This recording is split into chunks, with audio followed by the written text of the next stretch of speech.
अस्सलाम वालेकुम आदाब। वन टीवी के उर्दू खबरनामे में आप सबका इस्तकबाल है। मैं शहबाज। आगे बढ़ने से पहले देखेंगे हेडलाइंस। रियासती हुकूमत ने 1 दिसंबर से शुरू होने वाले पर्जा पालाना की 9 रोज़ा तकरीबात के लिए तैयार। कविता ने कांग्रेस हुकूमत पर की तनकीद, MLA संजय पर भी किया हमला। राहुल गांधी ने संभल वाक़े पर उत्तर प्रदेश हुकूमत को तनकीद का निशाना बनाया, सुप्रीम कोर्ट से मुदाखलत की अपील। वज़ीर आज़म मोदी ने मन की बात में सफाई मुहिम की अहमियत पर दिया जोर, इक़्तिसादी फ़वाइद और इख्तराई मिसालें पेश की। अब खबरें तफसील से। वज़ीर आला रेवंत रेड्डी ने ओहदेदारों को हिदायत दी है कि वह हुकूमत की तरक्याती और फलाही प्रोग्रामों को उजागर करें। इस दौरान मुख्तलिफ महकमे मुतअद्दिद तकरीबात का इनेकाद करेंगे, जिसमें 26 स्कूलों का संग बुनियाद रखना, नए खेलों की टैलेंट को तलाश करने के लिए CM कैप मुकाबलों का इनेकाद और दीगर अहम तरक्याती मंसूबों की रहनुमाई शामिल है। BRS MLC की कविता ने कहा है कि रियासत की तारीख में किसी हुकूमत को इतनी तनकीद का सामना नहीं हुआ जितना वज़ीर आला रेवंत रेड्डी की क़यादत वाली कांग्रेस हुकूमत को। उन्होंने जगत्याल के MLA संजय पर भी इल्ज़ाम लगाया कि वो बगैर इस्तीफ़ा दिए पार्टी बदल रहे हैं और इस इक़दाम को अवामी सतह पर नाकाबिले मुआफ़ करार दिया। कविता ने कहा है कि उनका जगत्याल के साथ रूहानी ताल्लुक़ है और इस इलाके की तरक्की के लिए हमेशा पुरअज़्म रही हैं। लोकसभा में कायदे हज़्ब इख्तिलाफ राहुल गांधी ने उत्तर प्रदेश के संभल वाक़े में मारे गए अफराद के लिए ताज़ियत का इजहार करते हुए कहा है कि रियासती हुकूमत का मुतअस्सिबाना और जल्दबाजी का रवैया अफसोसनाक है। उन्होंने BJP हुकूमत को तशद्दुद के लिए बराह रास्त ज़िम्मेदार ठहराया और सुप्रीम कोर्ट से फौरी मुदाखलत की अपील की। गांधी ने अमन और हम आहंगी की अपील करते हुए कहा है कि हिंदुस्तान को फ़िरक़ावारियत के बजाय इत्तेहाद और आइन के रास्ते पर आगे बढ़ना चाहिए। NCP SP सदर शरद पवार ने महाराष्ट्र में अपोजिशन इत्तेहाद महाविकास अघाड़ी की शिकस्त को तस्लीम करते हुए कहा है कि वह आवाम के फैसलों को कबूल करते हैं। उन्होंने मज़ीद कहा है कि अजित पवार को ज़्यादा सीटें मिली हैं, लेकिन NCP का बानी कौन है यह सबको मालूम है। शरद पवार का कहना है कि हालिया इंतखाबात के नताइज तवक्कात के बरक्स थी और इस शिकस्त के बाद उन्होंने आवाम के तवक्कात पर पूरा उतरने के लिए मज़ीद काम करने की ज़रूरत पर जोर दिया। आणि कसं आहे, ज्युडिशरी हिची एक प्रतिष्ठा ठेवावी, त्याच्या संबंधीचं जाहीरपणाने भाष्य करणं शक्यता आमच्यासारख्या लोकांनी टाळावं। साहेब, झारखंडमध्ये हेमंत सोरेनना भयंकर त्रास होऊन सुद्धा चांगली मेजॉरिटी त्या ठिकाणी घेतली। थोडा झारखंडच्या निकालाबाबत काय बोलाल? असं आहे की आजच मला तिकडचे काही सहकारी सांगत होते की एक आणखीन एक याला अँगल आहे असं काही लोक सांगतात। अँगल काय, 4 महिन्याच्या पूर्वी एक निवडणूक झाली हरियाणा आणि जम्मू काश्मीर। त्याच्यामध्ये जम्मू काश्मीरमध्ये भाजपच्या विरुद्ध जे फोर्सेस आहेत आमच्यासारखे, त्या सगळ्यांना यश आलं आणि हरियाणा भाजपकडे गेलं। आता त्याच्यानंतर दुसरी निवडणूक जी झाली, महाराष्ट्राची निवडणूक, ही ठरलेल्या महिन्यापेक्षा 1 महिना लेट केली आणि ती यश केली की झारखंडबरोबर गेली। झारखंडमध्ये काँग्रेसचा यश आहे आणि इथं अपयश आहे। त्यामुळे एक लहानसं राज्य यशासाठी आणि मोठं राज्य सत्ताधाऱ्यांच्या लाभासाठी, असं काहीतरी एक वेगळा गमतीदार ट्रेंड दिसतो। म्हणजे उद्या त्याला कुणी म्हणायला नको की या मशीनच्या संबंधित तुम्ही याचा ऑब्जेक्शन घेता, त्या राज्यात तुमचं राज्य आलं ना तेव्हा हेच मशीन येतं। लक्षात आलं तुला? महाराष्ट्र ही सोडून देणारी कोंबडी आहे, त्यामुळे ती पाहिजे भारतीय जनता पार्टी। चव्हाण साहेबांची पुण्यतिथी आहे, चव्हाण साहेबांना गुरु मानता, उद्या त्यांच्यासमोर आपण काय करणार घाल किंवा तुम्ही त्याचं सगळं राजकारण पाहिलेलं आहे? बाकी काय, जाऊन नतमस्तक व्हायचं आणि आपल्या कामाला लागायचं। महत्वाचा मुद्दा मांडला की एक मोठं राज्य भाजप भारतीय जनता पार्टीला पाहिजे, छोटं राज्य काँग्रेसला दिलं. याच्या मागचं मुख्य कारण म्हणजे राहुल गांधींनी स्पेसिफिक अदानींवरती आरोप केलेला आहे आणि अदानींचा पैसा हा सगळा इथं वापरला गेला. माहिती आहे राहुल गांधींनी जी काही बोलली त्याची माहिती त्यांच्याकडे असते. उद्या आम्ही दिल्लीला जाऊ पार्लमेंटला तेव्हा कदाचित या त्यांना विचारू. सर तुम्ही इच्छा व्यक्त केली होती की महाराष्ट्रात महिला मुख्यमंत्री पाहायला हवी, त्याचा अर्थ काय घ्यायचा? मी याच्यापुढे भाषा केलेली नाही. लोकांची असेल अपेक्षा. साहेब 99 नंतर पहिल्यांदाच सातारा जिल्ह्यामध्ये आपल्या पक्षाचा एकही खासदार नाही किंवा आमदार नाही. याकडे कसं बघते की पहिले 2 खासदार सगळे आमदार आणि असं आहे की कोल्हापूर जिल्हा तिथे आम्हाला काही मिळाली. सातारा पुण्यामध्ये आठवली की फक्त 1 जागा. सोलापूर सोडला तर बाकीच्या सगळ्या ठिकाणी अशी अवस्था आहे. सोलापूर एकच जिल्हा आहे तिथे आम्ही 5 लोक उभे केले होते, त्यातले 4 आले. साहेब शिवसेना कोणाची हा जसा प्रश्न या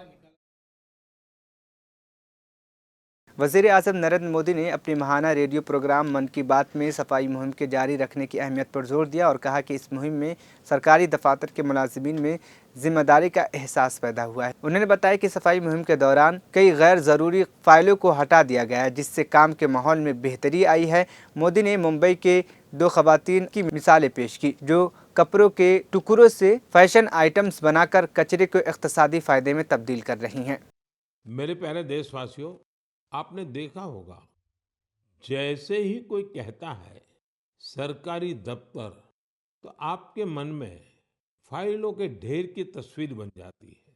आपने फिल्मों में भी ऐसा ही कुछ देखा होगा। सरकारी दफ्तरों में इन फाइलों के ढेर पर कितने ही मजाक बनते रहते हैं, कितनी ही कहानियां लिखी जा चुकी है। बरसों बरस तक ये फाइलें ऑफिस में पड़े पड़े धूल से भर जाती थी, वहां गंदगी होने लगती थी। ऐसी दशकों पुरानी फाइलों और स्क्रैप को हटाने के लिए एक विशेष स्वच्छता अभियान चलाया गया। आपको ये जानकर खुशी होगी कि सरकारी विभागों में इस अभियान के अद्भुत परिणाम सामने आए हैं। साफ सफाई से दफ्तरों में काफी जगह खाली हो गई है। इससे दफ्तर में काम करने वालों में एक ओनरशिप का भाव भी आया है। अपने काम करने की जगह को स्वच्छ रखने की गंभीरता भी उनमें आई है। साथियों, आपने अक्सर बड़े बुजुर्गों को कहते सुना होगा कि जहाँ स्वच्छता होती है वहाँ लक्ष्मी जी का वास होता है। हमारे यहाँ कचरे से कंचन का विचार बहुत पुराना है। देश के कई हिस्सों में युवा बेकार समझे जाने वाली चीजों को लेकर कचरे से कंचन बना रहे हैं, तरह तरह के इनोवेशन कर रहे हैं। इससे वो पैसे कमा रहे हैं, रोजगार के साधन विकसित कर रहे हैं। ये युवा अपने प्रयासों से सस्टेनेबल लाइफस्टाइल को बड़ी बढ़ावा दे रहे हैं। मुंबई की 2 बेटियां का ये प्रयास वाकई बहुत प्रेरक है। अक्षरा और प्रकृति नाम की ये 2 बेटियां कतरन से फैशन के सामान बना रही है। आप भी जानते हैं, कपड़ों की कटाई सिलाई के दौरान जो कतरन निकलती है इसे बेकार समझकर फेंक दिया जाता है। अक्षरा और प्रकृति की टीम उन्हीं कपड़ों के कचरे को फैशन प्रोडक्ट में बदलती है। कतरन से बनी टोपियां, बैग हाथों हाथ बिक भी रही है। साथियों, साफ सफाई को लेकर यूपी के कानपुर में भी अच्छी पहल हो रही है।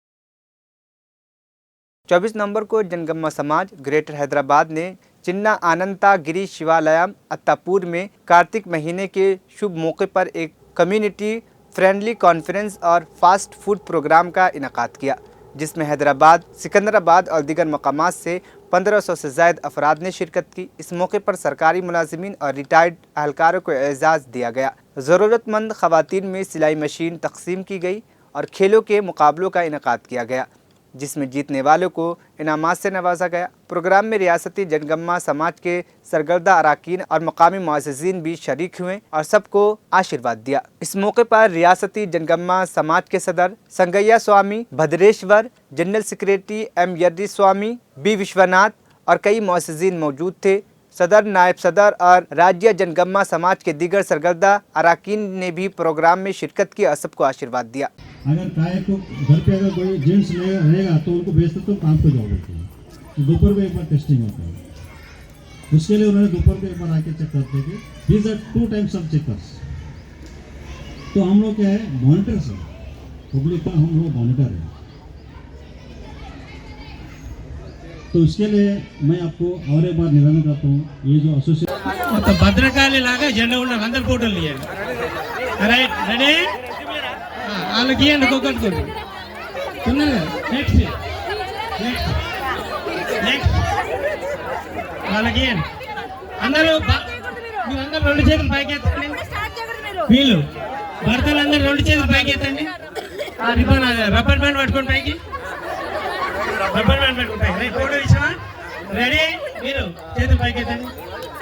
విధి లేచామని సాల్వ్ చేయాలి.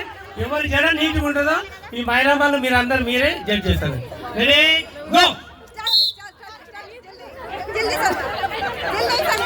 నీట్ గీయాలా, జల్దీ కాదు, నీట్ గీయాలా, నీట్గా చేయాలా, నీట్గా చేయాలా. అందరు ఫోటో వీడియో తీస్తారు. ఎవరు జడ బాగుందా అనేది జడ్జెస్ చేస్తారు. రైట్, డాన్స్ ఎవరైతే ఇప్పుడు నృత్య ప్రదర్శన ఉందో రెడీగా ఉండండి. నెక్స్ట్ ప్రోగ్రామ్ అది.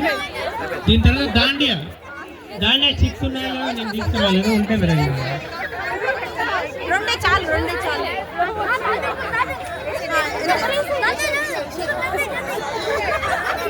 దీనికి టైం లేదు. ఎవరు ముందు వేస్తారో ఎవరు ముందు రెడీ అవుతారో వాళ్ళకి టైం లేదు. దీనికి టైం లిమిట్ ఏం లేదు. అంటే ఎవరు వేస్తారో వాళ్ళు, ఎవరు ముందు వేసుకుంటే దాని ఫోటో తీస్తాము. ఎవరు జడ కరెక్ట్ ఉంటుందో వాళ్ళకి అందరు ఫోటో తీసుకోండి. జడ్జెస్ చూద్దాం, జడ్జ్ చేద్దాం, చూద్దాం చూద్దాం చూద్దాం చూద్దాం చూద్దాం. అక్కడ లూడు మొత్తం అసలు ఒక లూడు అలేదు. First starting number 1. నెక్స్ట్ ఇంకెవరు అందరూ ఇటు మళ్ళండి. ఫస్ట్ సెకండ్ నిలవండి, లైన్ నిలవండి, ఇట్లా లైన్ నిలవండి, line line line line line line line line.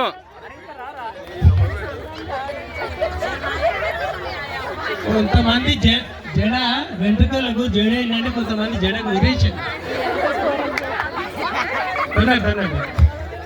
Okay, ఇటు మళ్ళా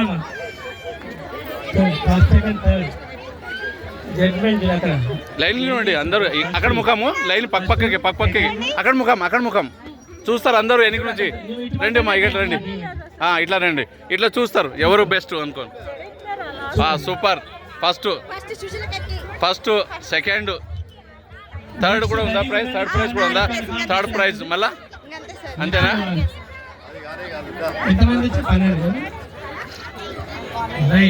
చలో, పేరు డిక్లేర్ చేయాలి కదా, ఎవరు ఫస్ట్ అనుకో. పేరు హస్బెండ్, వైఫ్ ఆర్ హస్బెండ్? చలో క్లోజ్.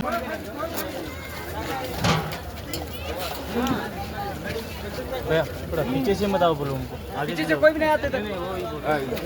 पीछे से कोई पीछे से देखो, अच्छा लेगी कुछ सामने गेम वीडियो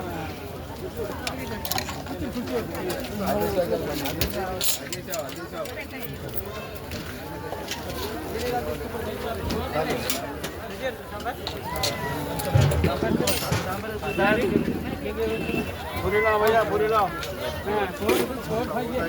और भाई से कलर नहीं होता है कोई क्या होना भैया? कैसे होना?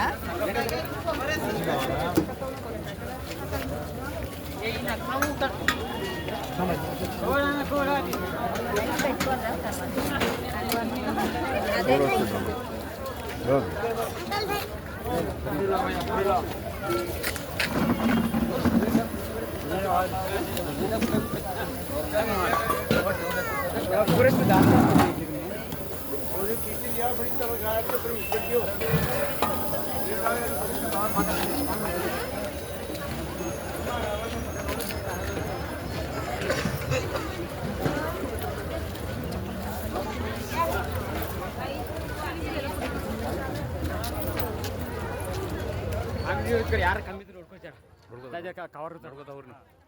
कांग्रेस ने उत्तर प्रदेश के संबल में पेश आए हालिया तशवीशनाक वाक़े पर सख्त रद्द-ए-अमल जाहिर किया है।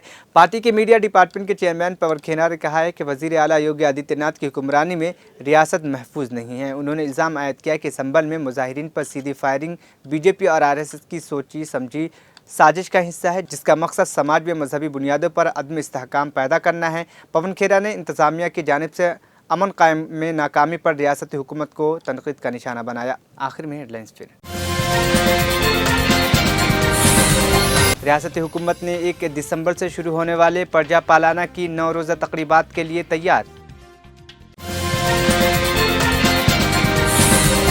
कविता ने कांग्रेस हुकूमत पर की तनकीद, MLA संजय पर भी किया हमला। राहुल गांधी ने संभल वाक़े पर उत्तर प्रदेश हुकूमत को तनकीद का निशाना बनाया। सुप्रीम कोर्ट से मुदाखलत की अपील। वज़ीर आज़म मोदी ने मन की बात में सफाई मुहिम की अहमियत पर दिया जोर, इक़्तिसादी फ़वाइद और इख्तराई मिसालें पेश की। 1TV उर्दू खबरनामा यहीं पर इख्तिताम पसीद हुआ। मुझे दीजिए इजाज़त, फिर होगी कल मुलाकात। अल्लाह हाफ़िज़।